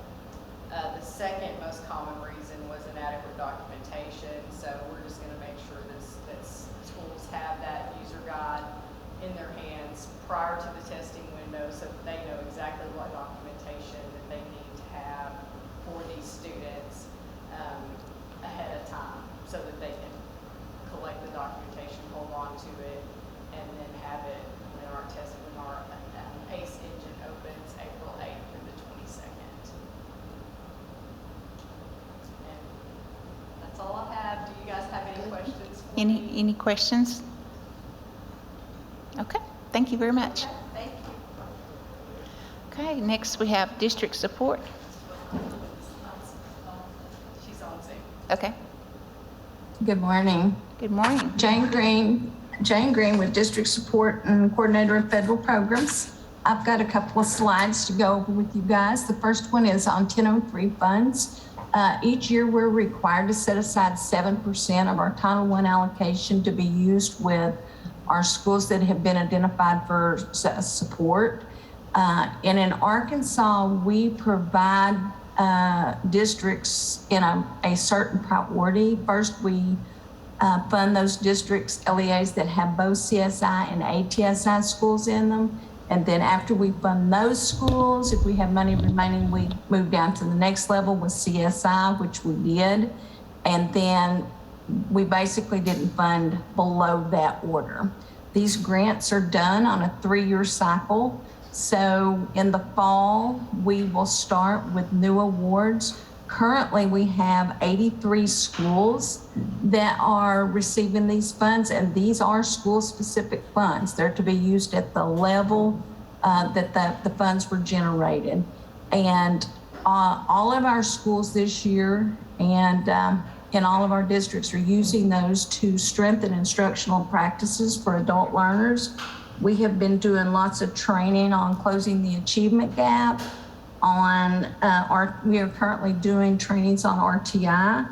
Last year we targeted teachers and worked on building capacity in those teachers and building teams. And that 7% of our Title I money in the past has been the equivalent of about $10 million a year that goes to those schools. I anticipate that will go up a little in the future because I think our Title I allocation is also going to go up. But we fund in this priority level, but we'll have to wait until after the identification process with the new testing to determine how many schools we're going to have served next year. Our district support works with these schools primarily in addition to schools that were identified under Act 1082 for reading. They help work with school level improvement plans. They go in and they provide support to school districts. They're in revising and updating their plans, and they either do that whether it be on-site or Zoom. Because of COVID, we started out doing a lot of our support by Zoom, but now we have actually started doing on-site visits more often, especially if the school or the district requests those. With the district support plans, we provide supports to the districts on writing those plans or revising and updating them. Again, we do that support on-site and Zoom. And then we review the plans and they submit them in InduStar for feedback from the district support team. The DESE plan of support under Act 1082, we collaborate with the districts on the coordinated support schools and the directed support schools. The coordinated support schools are our schools with 40% or more needing and support of reading. They meet quarterly to review their progress and analyze their data and monitor their plans and go over the next steps. As a matter of fact, I think they're in the middle of doing a lot of those quarterly meetings right now. Again, we do the same with directed support, except those are monthly meetings.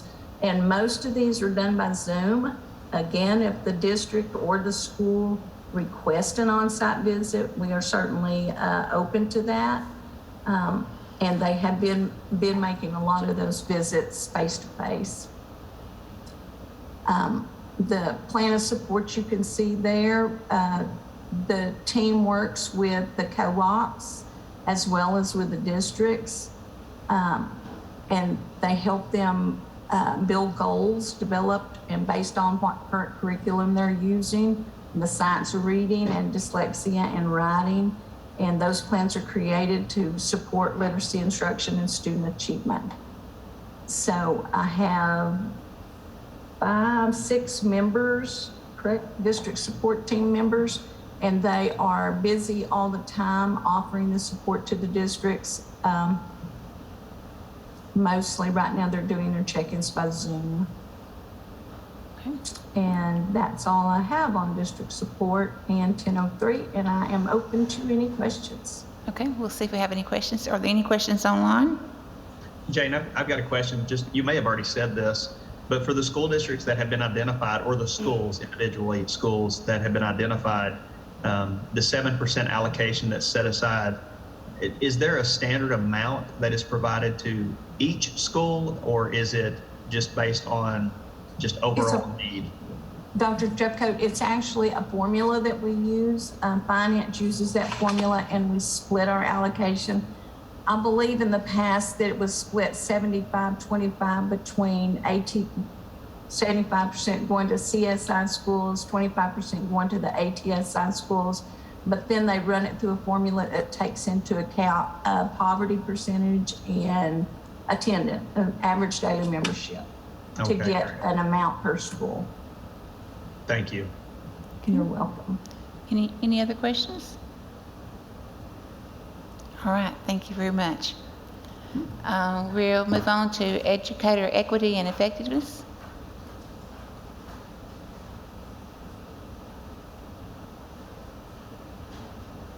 Morning. Good. Today I'm just going to kind of update you. Carly Saraceni, Assistant Commissioner of Educator Effectiveness and Licensure. And with our ESSER funds, we have really focused on trying to capitalize on some of the things we need. And we all know that we have shortage areas in education, and special ed is one of them. And then with the pandemic, all of a sudden, we're teaching online, and we do not have a lot of educators that are used to teaching virtual. So with our funding, last year we started our first cohort in 21 for the following academies that we are funding totally. And you know, we are always doing funding for someone off the street that wants to be a teacher, and we hear from teachers all the time in our surveys, you're never doing anything for us. So that's why we're really excited about these academies, because it is for our teachers. And so these academies are just wonderful due to the fact that we're the academies pay for the assessment, for the endorsement. It pays for all the costs at the university level. So not only are they getting an endorsement, but they're also moving up on that pay scale. And so it's a win-win for the teachers, isn't it? Yeah. And so we're really excited because this summer we are adding one more, and that's the early childhood pre-K teacher. And so I just kind of wanted to give you an update on our academies, because we are really serving lots of current teachers, and we're having a lot of good feedback. And I know sometimes we always hear the negative. I wanted to be able to get up here and say something positive. Yeah. And so this year we're adding the pre-K. And many years ago, we changed our licensure from pre-K to K6, pre-K 4 to K6. And so we have a lot of pre-K programs, ABC programs in school districts. And so we have a need. And so lots of degrees in pre-K it doesn't lead to a license. And so we're really excited, because one of the requisites to get into this academy is if you have taught in an ABC pre-K in 21-22, this will actually be a pathway to get a license in early childhood. Okay. And so again, it's a win-win for our current employees. And so we're really excited about these academies. I wanted to kind of show you the academies that we had last year and not last year, this is what we anticipate will be in the program this year. We'll allow 280 Wow. in this cohort. That's good. And we have about 355 that are working in this setting that does not have a license. So we're going to capture a lot of those, and so we're really excited. Here is our online academy that we started in 21. We served quite a few, just a little under 200, so that was exciting. This year, we anticipate the online will be 216 because we're adding more universities. So we're super pumped about all of these academies. And then here's one that's so important, our Special Ed Resource Academy. And I just wanted you to see so that you could look at this map and see who participated across the state. And we only had 3 academies for special ed this year, but we're gonna double it for 22. So we're really excited because special ed is our high shortage area. And so I just wanted to give you a timeline because we do have the Computer Science Academy as well for teachers that are already out there. And so I just think this is something very positive that as during this pandemic, that it's kind of like a little light we need to shine, that we are doing something for our current educators. And this was just our timeline for communications. Our commissioners' memos were approved. They went out today, and registration starts for all of these academies on Monday. So as you can see, we're going to reach almost 1,000. That's great. So That's great. I think I'm very proud of what Desi is doing with our ESSER funds, and so at the state level. But my team did not do it by ourselves. It really took everyone in this room and all divisions. So that was just a quick rundown. That's 1,000 certified teachers in classrooms. Yes. That's wonderful.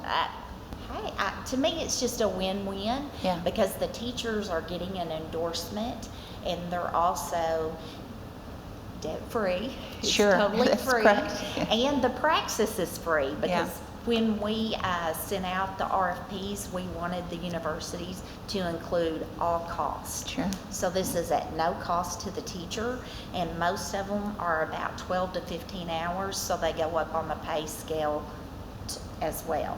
That's great. So, And just to clarify, this is just for current educators, not for new aspiring educators. no, because you already have to have a license to get an endorsement. What are some resources, or I had someone ask me the other week about, wanting to get into licensure and things like that. Where do they start? Google Teach Arkansas. We have a new website, and you can tell them to contact Carly Saraceni as well, and I'll get them on the pathway. But our new website, if you Google Teach Arkansas, it will come up, and you identify yourself as either high school, in college, a little bit of college, career changer, current teacher, and it takes you all the way through what you need. And a lot of people do not realize that AR Futures, in that 2-year, you can go to a 2-year focus on education, and it is free. And then once you get into the 4-year, a lot of times there are reimbursement programs so that you could basically go through debt-free. And on our new website, we have a tuition calculator, all those things, and you decide where you want to go, and it kind of gives those tuitions. So we're trying to do a better job of getting it out, because we know sometimes teachers or wannabe teachers does not hear what we put out in a commissioner's memo. And so I have been, a matter of fact, yesterday was asked to week before last was AEAC. We're trying to get it out to the teachers and talking about the opportunities that are out there. The ad you've got on TV is great. Yeah. Thank you. Unfortunately, we have a lot of these programs and nobody knows anything about it because we don't advertise it. Yeah. But that's an excellent advertisement, Yeah. and it truly, a person can start in high school, go all the way through and get their college degree and really not have to pay much of anything. There are programs, and that's really critically important. So I appreciate what you all have done. Well, tomorrow you'll see us on the 6 o'clock at KARK. Oh, good. Got Yeah. another one. So you're going to see us because we're really pushing it out. So It's excellent, it really is. thank you. All right, thank you, Carly. All right, we're going to move on to English learners.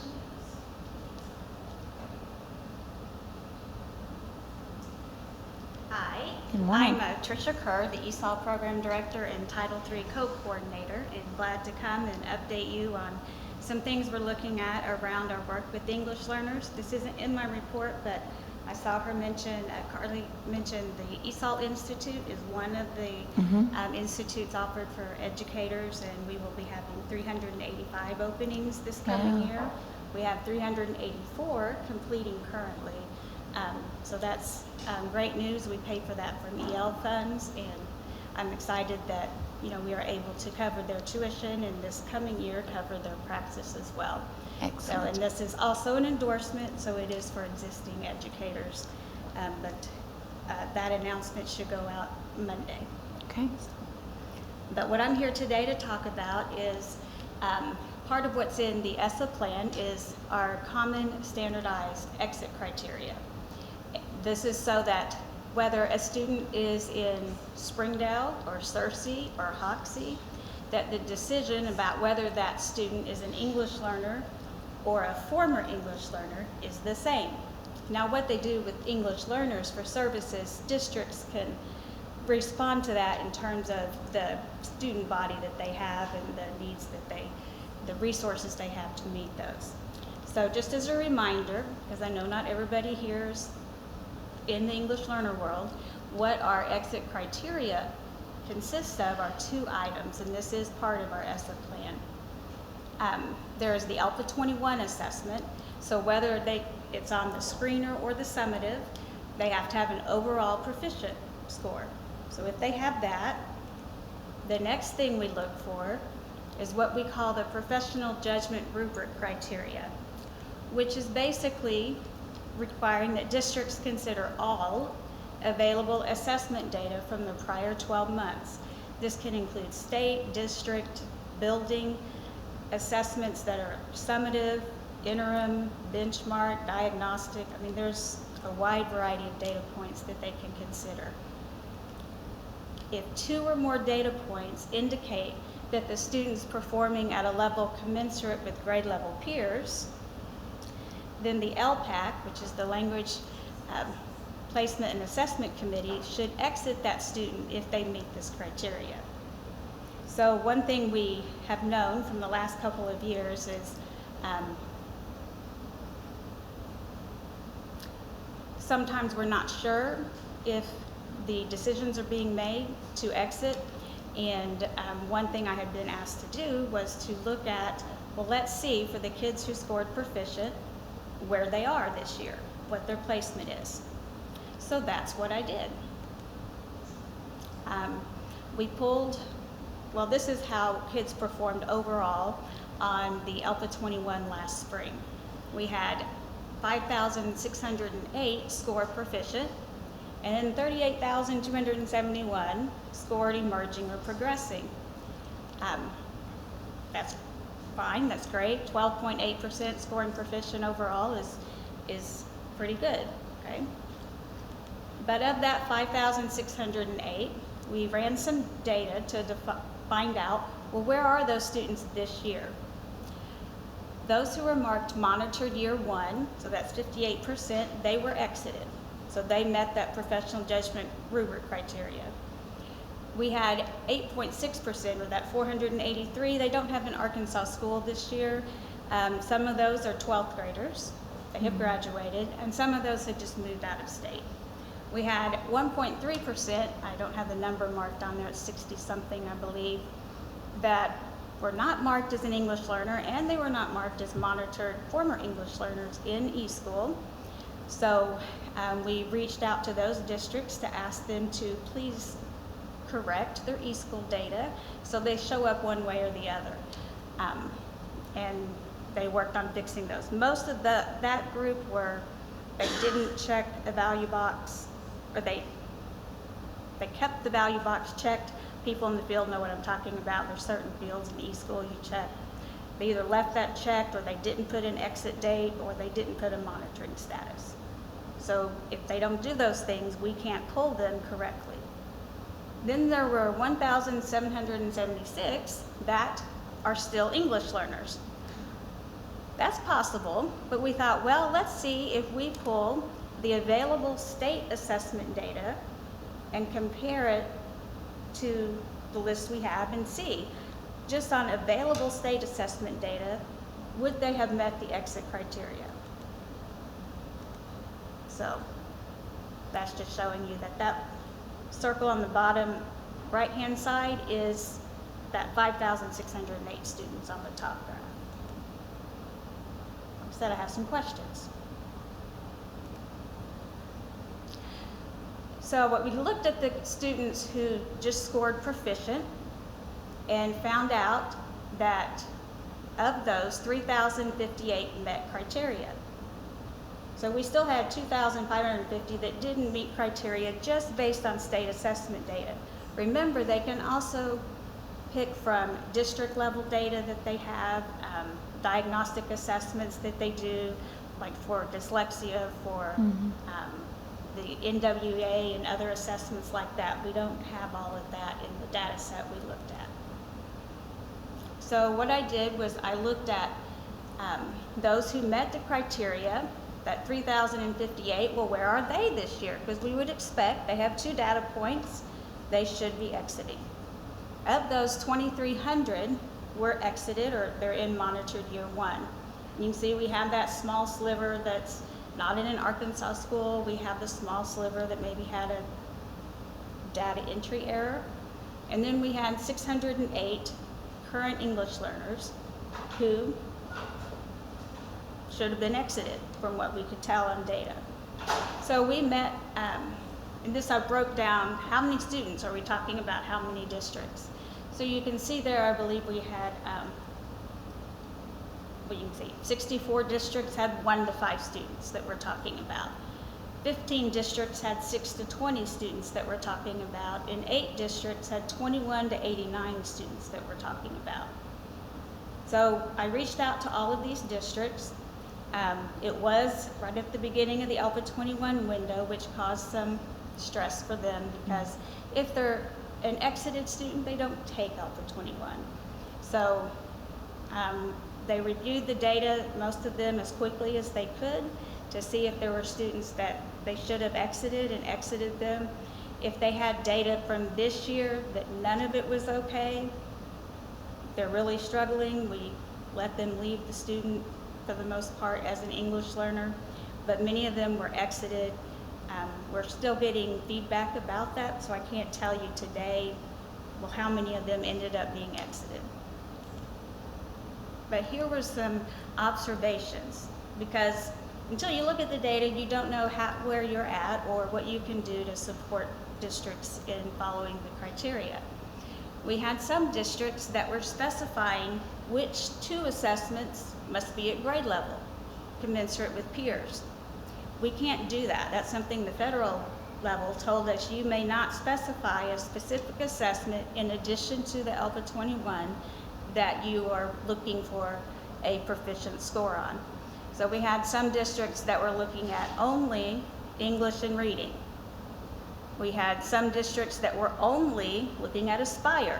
They were not considering NWA or the other screening assessments that they do. Some districts were considering classroom grades earned, like they met the criteria, but they were getting a D or an F. We are not allowed to use grades as part of our exit criteria. Grades are very subjective. There's a variety of reasons why kids get grades, oftentimes not related to language. We have to use criteria that's more objective than that. Some were, well, the teacher prefers the student remains an English learner. That is also no longer a part of our exit criteria. A few years ago it was, but we do have to be consistent from district to district.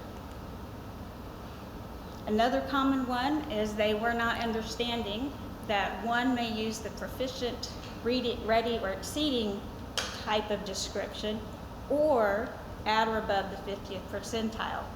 There are some parts of our assessment that students scoring at the 50th percentile are close. But the committee that helped set up the exit criteria, if 50th percentile is where half the kids are, it's not good for us to expect English learners to be doing better than half the students, but doing as well as at least half.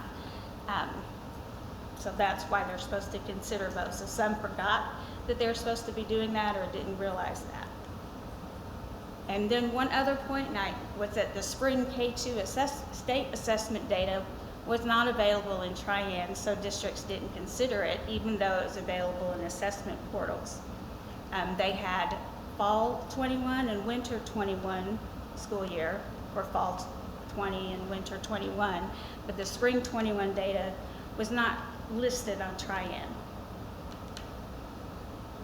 And then sometimes the errors, like I mentioned earlier, were because the data was not entered correctly in eSchool to reflect an exit decision. So some of the students, yes, they did exit them, but not by September 30th, which is the requirement. So, the data entered incorrectly. So what are we going to do about this? This just gives us more information on how informing our ongoing technical assistance and training.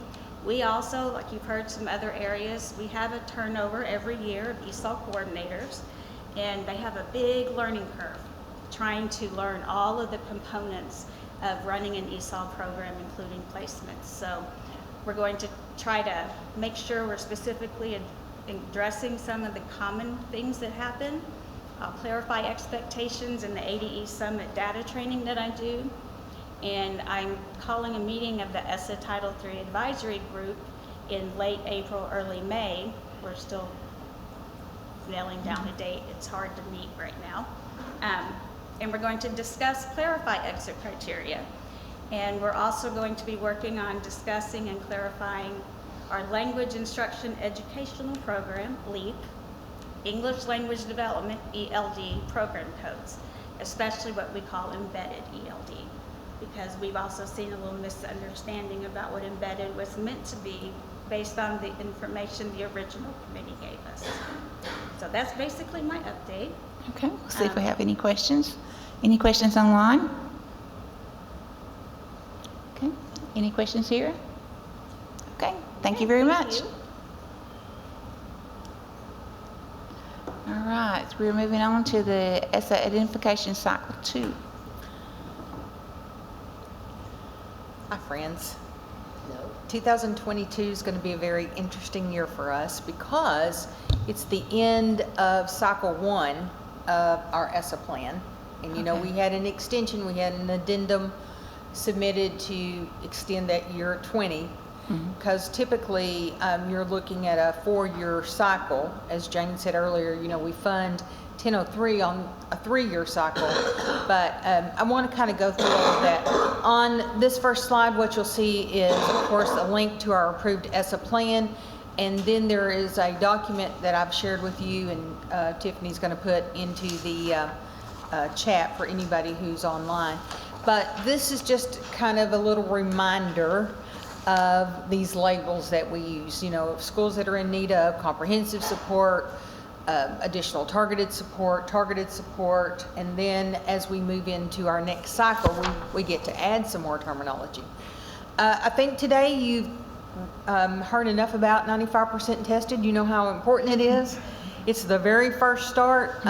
We have talked to every school district, either through email or those 10 that had not met 95% tested 2 years in a row. They've all had a phone conversation and a plan written, and then some of them got extra phone calls depending on if they test put in a plan to test early, like we put in our plans. So we're going to keep on it. We're working very hard because it's critical. It's critical to the work. So Essa identification cycle 1, and notice the 2020 data is missing in there. So with the 2018 data, we identified our schools. And then throughout the time in the center, they can begin to meet the exit criteria, and their final opportunity to exit is with this 2022 data. And then we start a new identification cycle. During that time, we are notifying schools that are in that lowest 1% for subgroups. Those are schools in need of targeted support. That support's supposed to be provided by their district. And it's kind of like an early warning system. Hey, pay attention, put this in your school improvement plan, and don't be on this list when it comes identification year. So we got a couple of these. We had these identification labels that went out in letters to school districts, identifying the schools and or subgroups that met the identification criteria, and then they got an annual letter telling how they were doing toward meeting the exit criteria. So this is cycle 1 coming to a close, and at the same time we're beginning cycle 2 of our Essa implementation. So once again, we'll be identifying the schools that are in need of support.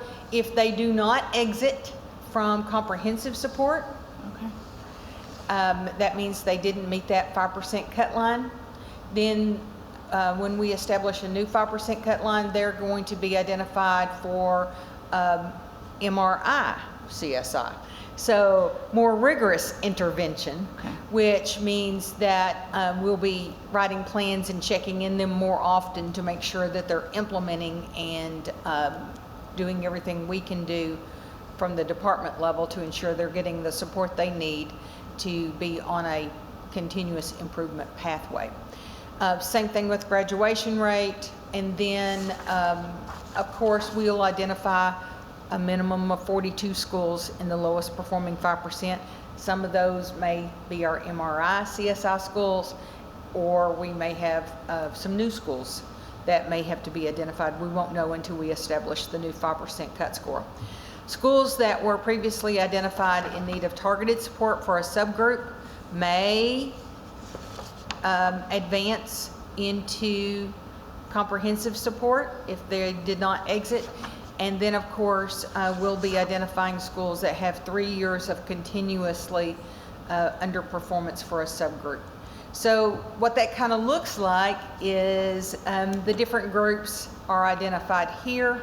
So it was nice and easy. We had 3 easy to find groups before, and basically now we've expanded into 5 that will be working with the schools.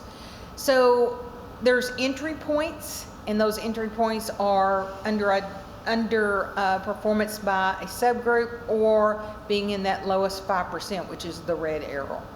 And then the other parts are the parts where schools didn't exit and they have to move into a more rigorous intervention. So because we're planners, as you know and love about us, we've already run our data to see what's the possibilities. So right now, we have the potential between 8 and 32 schools will advance from comprehensive support to more rigorous intervention because they do not have the possibility of exiting. 8 do not have a possibility. And the reason they don't is because they didn't meet the first criteria. And if you recall, there's 2 years of criteria to exit. So even if they meet it this year, they won't have met it 2 years. So the other 24 have met 1 year of exit criteria. Now if they can just do it one more time, so that's why you see the range of 8 to 32. We know that 3 schools that were already identified as CSI are going to move forward with graduation rate. And the way we know that is because we have lagging graduation data, and we already know with 22 we're using the 21 graduation date. So we already know what that is. It's on a report card. So we already know who those are. For CSI, we know we're going to include about 42 schools. We don't know which ones may be. They may be some of those above. But we do know that we're going to be adding 7 new schools because of graduation rate. We do know that. We do know that of our schools that were in additional targeted support because of a subgroup, that somewhere between 57 and 130 of those schools will move up to comprehensive support. Now, here's the good news. According to our plan, their exit criteria, which has been get your subgroup up to the 5% cut score, now your exit criteria is to get all students to the 5% cut score. Okay. The most interesting thing is most of these schools can do that very easily.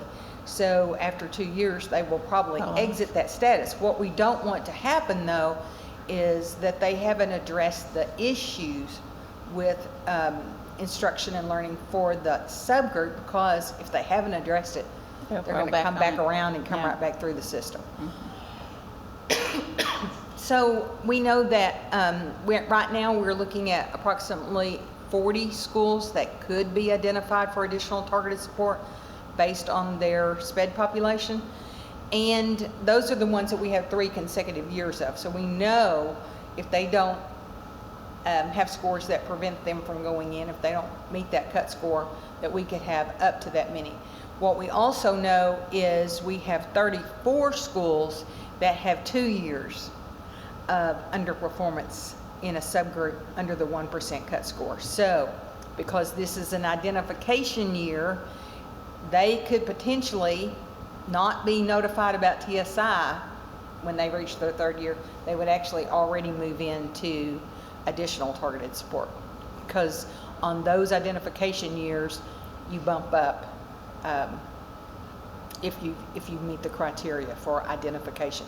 So the trick is to during those years in between identification, make sure you're getting your school improvement plans implemented and getting yourselves off the list before identification cycle comes. So it's a lot. Hope the the cheat sheet helps, but our district support team has been excellent about reaching out to these districts and schools and really working with them to get their criteria. And it's worked beautifully with our literacy requirements, because we can look at these schools and say, wow, if your literacy scores go up, if we get more kids reading on grade level, problem solved. Yeah. The last thing I would say is, see where the red arrow is? That's the only group we have to have by law. Okay. So we have to identify the lowest performing 5%, but we don't have to have those other groups. They're there because we're following the law, but if our scores raise, they don't have to be there. Okay. Right? So we could work ourselves out of those other groups. And the thing I think I love about our Essa plan and what we're doing here versus where we came from is it's all focused on support. What can we do to make it better for kids? And so, thinking about the kids that are in the subgroup, going back to what I said a while ago, these are not numbers, these are kids. And thinking about what can we do to make these kids better, make your district better, make your school better. And so that's what I love. I mean, I would love to see nobody in there other than the one that we have to do. But, the focus of it is how can we get better? Yeah. So. The other thing I would say is, even in a pandemic, we had schools that met exit criteria. Yeah. I mean, how many states can say that? Yeah. That's pretty amazing. Yeah. So we do have an addendum submitted to USED. Okay. It's exactly the same one that we had to submit last year. Okay. So we didn't have to do public comment because it's exactly the same. We just have to do it every year until we revise our Essa plan. Okay. And so we will be starting on our red line for revision and seeking stakeholder input starting this summer. Okay. So we've got a little time. Hope's going to talk to you about our new assessment plan, and that's kind of the reason that we're going in to do a red line. But at the same time, as we go through, we've learned a lot. We need to clean up, tighten up some language and things like that. And so we'll go through it with a fine-tooth comb and make sure it's something we're all proud of. Okay. We'll see if anyone has a question for you before you sit down. Anyone online have a question for Ms. Kaufman? Anyone here? Okay, Thank you. All right, so we're going to talk about, I'm sure everybody's ears are tuning up right now, the new statewide summative assessment. Good morning, Hope Worsham, Essa Program Director, and I was formerly here at the department as the State Assessment Director before I went to Little Rock for a couple of years. So I came back, and one of the first roles I was handed was to get in place the new state assessment for the state of Arkansas. So, Dan, do you have slides for me?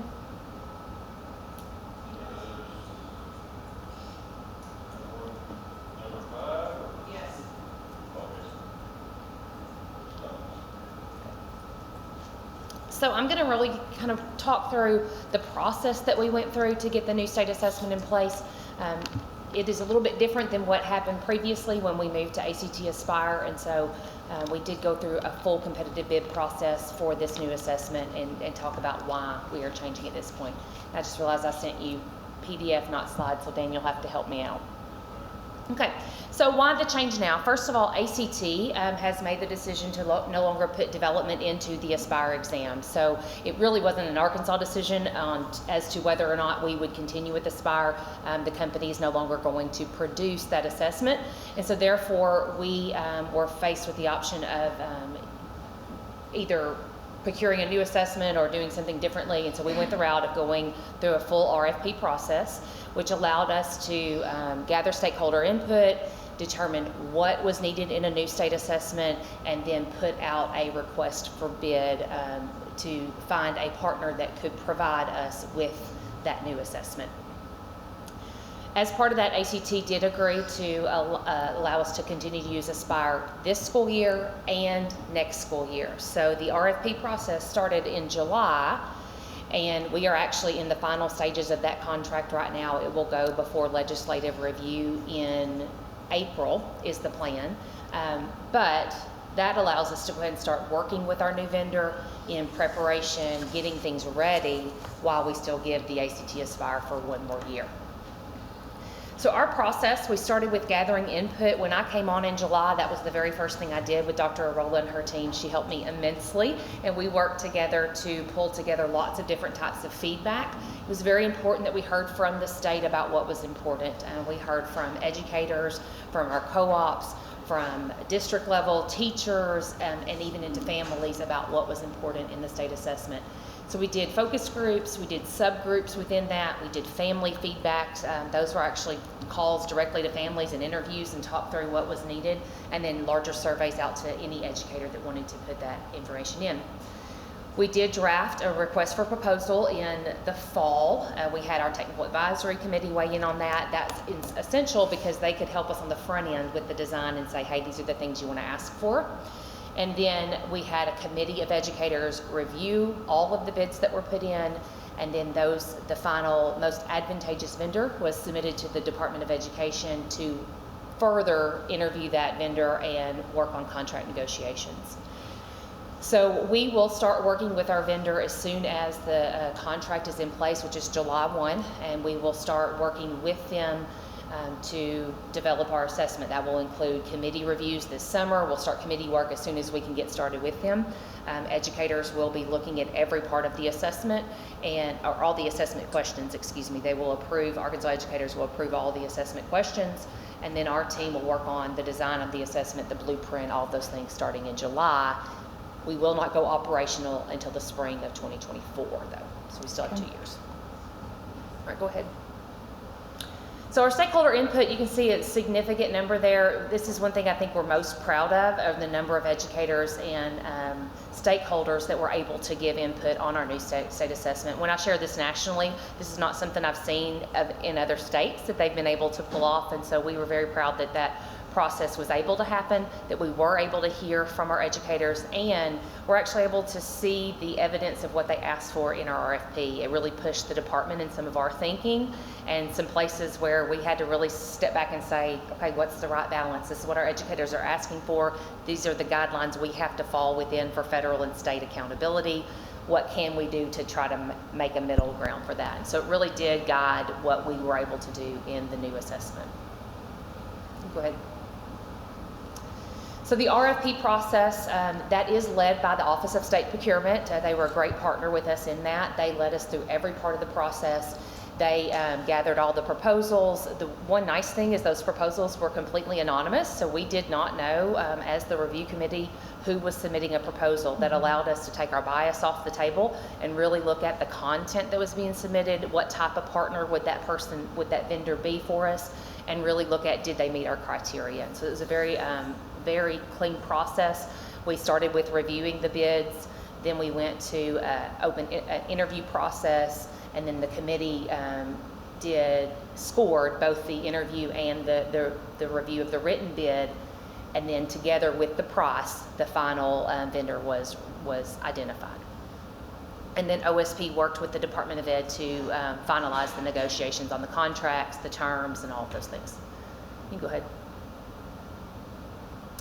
So our review committee, we had we tried to have a diverse group on our initial review committee. So we had representation of elementary, secondary teachers, district administration, Department of Education, and our co-ops.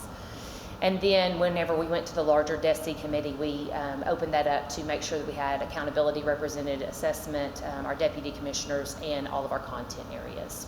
So that allowed us to have a good holistic view of the content we're going to receive in this assessment. Go ahead. So we have identified Dlm Assessment Incorporated as our new partner. And what's very important to note is we are not buying Dlm's assessment. It's not like we're going to buy Dlm's assessment and give it. This is Dlm Assessment Incorporated will work with the department. The department will approve everything, so we'll approve the design. We will work with them to approve the cut scores. Our educators will be involved along the way in every step of the process. Awesome. They'll review the questions. They'll be involved in the standard setting committees. They'll be involved in as many committees as we can allow them to be involved in. So Arkansas has control over the assessment, but we do have national comparison as part of the requirements, which was extremely important for us, so we didn't lose that piece. You can go ahead.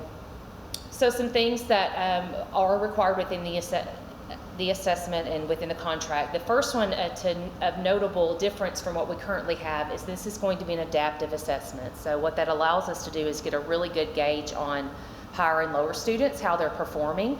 With the Aspire and with a set form, it's not as easy to do that, to really measure your high and low students. With an adaptive assessment it is. So we're excited that that's going to be a possibility for our state. We're able to provide interim assessments and a formative assessment tool. The value there is to be able to check progress along the way. The formative assessment tool really will support our PLC work that districts are doing, collaborative teams. They can go write their own assessment, give it to their students on the standard that they're teaching right at that moment. That's all within their control. So that formative assessment tool is going to be very powerful for our schools. The interim assessment tool will give them a larger view of where students are, and then you have that summative assessment. So holistically, a system of assessments should allow for districts to really gauge progress along the way, and it shouldn't be a surprise where your students are in the summative. We did require college and career readiness indicators and national comparisons. We're going to be able to do national comparisons in two ways.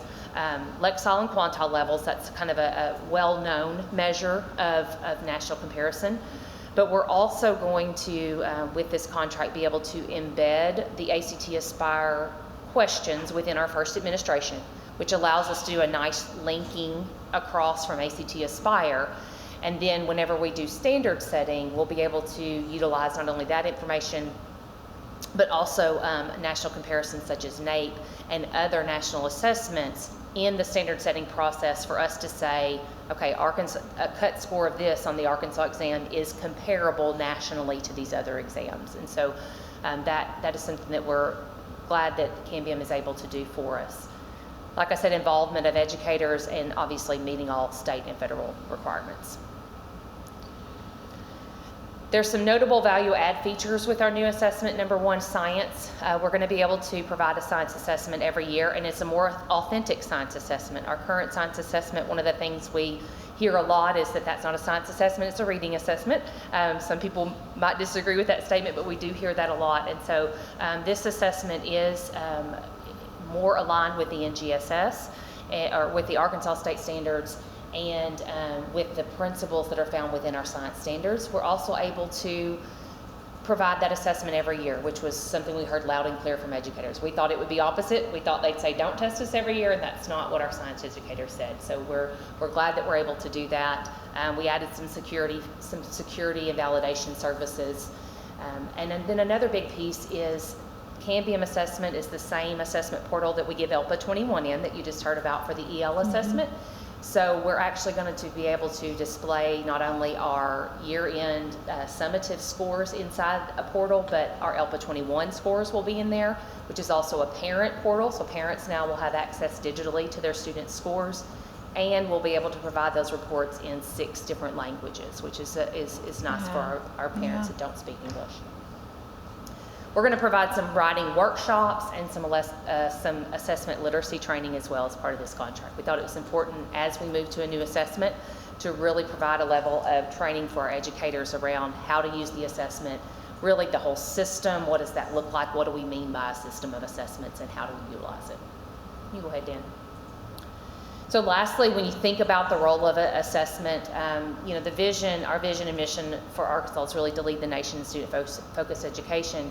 And this assessment system is really about providing educators with the data and the tools they need to do that. So to personalize learning for students, to make sure that along the way we're catching kids before we get to that summative assessment. Summative assessment should just be that big picture at the end of the year. But oftentimes it's not been that. So that is our goal with providing a more full system and being able to provide that adaptive assessment to give teachers a better gauge on where students are. Excellent. We'll see if we have some questions. A couple questions. So out of curiosity, that first educator survey response that you all did prior to the Cambium's piece, where did you find the grade levels of higher responses from educators came from? Were there more elementary educators, high school? Where did you find that? Yes, so the greatest response from educators was in our content subcommittees, so we started with a group of 28 more, I guess, district level. They weren't really district level people, or 28. They were building and district level representatives. So we started with that group of 28, and then they actually formed those content subcommittees by grade band. So we had a 3-5 group, 6-8 group, and 9-12 group, and in each content area. And so when I looked across, the attendance across those was actually pretty equal across. It wasn't greater in one area or another. And those leaders really did a great job of reaching out in their area. The co-ops did a great job of pushing out the links and saying, hey, these are all the opportunities. And they hosted probably 5 or 6 per content area per grade band. So sessions. So we had lots of different opportunities for people to get on and good representation across. Yeah. Any other questions? I've got a question. So the parent portal, I mean, we all understand that communication is vitally important. It will help all of us. All of our students will progress at a faster rate if parents are aware of what standards are being covered and what standards are being assessed. Within the parent portal, will there be the ability to send notifications to parents when interim assessments are coming up? Maybe if we could identify just some power standards, things that we could communicate with parents on the front end, just so that we have a partnership, not just the school district providing instruction and supporting kids, but also families having the ability and the awareness of what is being assessed and when they'll be assessed. And then also, within that parent portal, it'd be great if parents could receive immediate feedback, just like we hope that our schools will be able to. Yeah, that's a great point, Mr. Jeffcoat, and it's something I'll write down and take back. At the moment, I believe it is literally a portal just to display the data, but I don't know if those features are available or not in there. So I'll see. It's good feedback. Anything else? Are we looking at K2 changes at all? So the current K2 contracts are in place until 2024. So there will have to be a decision made at some point about what happens with K2. But the way it's currently structured is through 2024. And then do you anticipate there being any maybe further discussion or thought process through now that we're switching away from the ACT kind of conglomerate of assessments that we're using, any changes within maybe 11th grade ACT or the new Workkeys Assessment and things like that? Yeah, so that has not been a topic of discussion at this time, and I know that providing the ACT and Workkeys has been an opportunity, viewed as an opportunity for students in the 11th grade, and so that has not been, and Sherry, correct me if I'm wrong, but that has not been a topic of discussion to remove that at any point, just keep it as an opportunity for students. Any other questions? Excellent work. Thank you all. We appreciate it so much. All right, so I think that's the last thing on our agenda. Does anyone on the committee have a comment or a question you would like to share? Okay, so I think we're ready for a motion to adjourn. Senator English moved to adjourn, and I think we see a second, so we are adjourned. Thank y'all for coming.